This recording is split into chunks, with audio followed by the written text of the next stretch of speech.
Welcome to SERI SCAM, where we expose the boldest heists, the most elaborate frauds, and the billion-dollar lies that shook the world.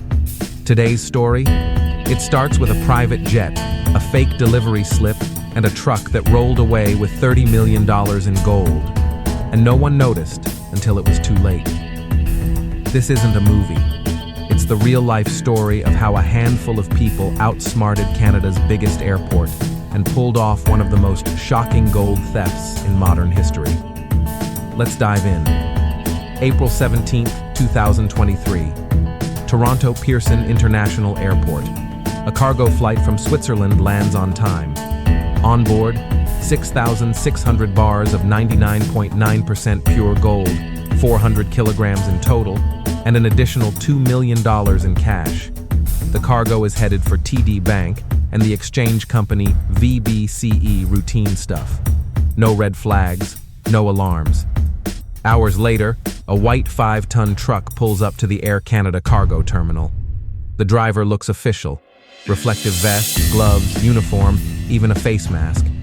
He calmly presents paperwork for a seafood shipment, 1,200 kilograms of fish, using a copy of a real airway bill printed from inside Air Canada's own systems. No one questions it. Without a fuss, the container is handed over. It is loaded into the truck.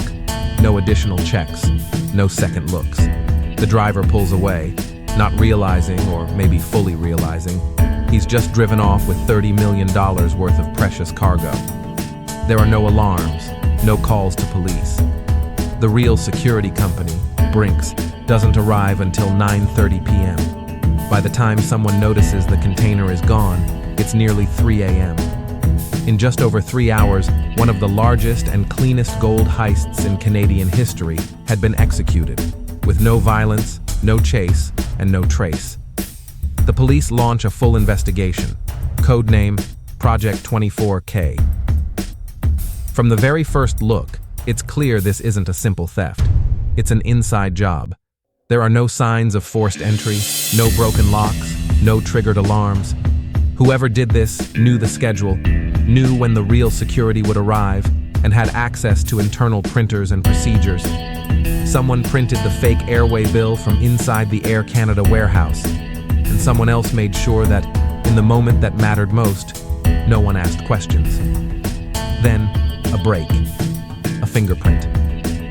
The driver, while presenting paperwork, had taken off his glove for better handling.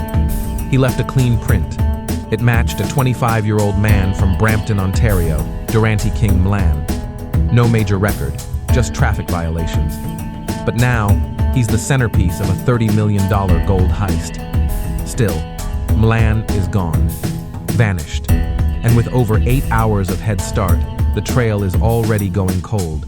The search begins. Police comb through more than 225 surveillance recordings, street cams, traffic lights, store footage. From the cargo terminal, the truck heads west on Britannia Road, turns south on Dixie, then west again on Highway 401. But then it keeps going, skipping every obvious exit, from Winston Churchill to Trafalgar. It disappears somewhere near the rural backroads of Halton region. For months, that's where the trail ends. Then in September, a break. Pennsylvania State Police pull over a speeding rental car. Inside, they find 65 illegal firearms, many without serial numbers. The driver? Durante King Mlan. Now the case goes international. On his phone, encrypted messages with a second man, Pras Paramalingam. Inside the chats, they discuss roles, timing, escape plans. And just like that, the investigation explodes. Over the next few weeks, Canadian authorities issue 70 search warrants, raid 37 different locations, and interview over 50 people. What they find is shocking. $430,000 in cash, suspected to be proceeds from the gold. Homemade furnaces, crucibles, jewelry-making tools, 6 bracelets made from melted gold bars, estimated value $90,000, and 2 ledgers, each listing the same 18 names. Notes beside them: Dubai condo, boat, jewelry, lavish payments. The robbers never planned to move the gold abroad in bar form. They melted it, fast, mixed it with other metals, recast it as jewelry, and sold it through small shops, likely laundering the rest through international buyers in Dubai and India. Eventually, the core team comes into focus. First, Arsalan Sunny Chowdhury, the suspected ringleader. On the day of the heist, he made over 800 calls to other suspects. Within days, he fled to Dubai, where Canada has no extradition treaty. Authorities believe he's hiding in a villa under a friend's name. Second, Simran Pitt Paniar, an Air Canada warehouse manager. He gave the police a tour of the facility after the heist, then vanished months later. He's believed to be in hiding in India. Third, Parmpal Sidhu, a regular warehouse employee. He quit after the theft and moved to Dubai. On Instagram, he flaunts his new lifestyle: infinity pools, luxury hotels, designer watches.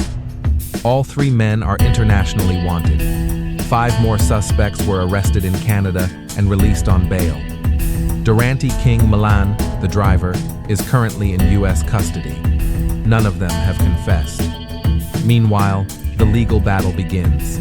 TD Bank and VBCE sue Air Canada for negligence. Air Canada countersues Brinks, saying the shipment wasn't properly declared. And the $30 million? Still missing. As always, this isn't financial advice, just one piece of the story. The decision is yours. It's wild to think that with nothing but a forged paper and a uniform, $30 million could just disappear. Sometimes the biggest crimes don't need a gun, just access, timing, and silence. If this episode gave you something to think about, on April 17, hit like, 2025, share it with Toronto someone Pearson who needs to International hear it. Airport And became don't the stage forget to for one of the most subscribe for more audacious real-world heists in scams Canadian that history. shook the system. A shipment of gold Thanks for worth an watching estimated SERI $30 million SCAM.net. vanished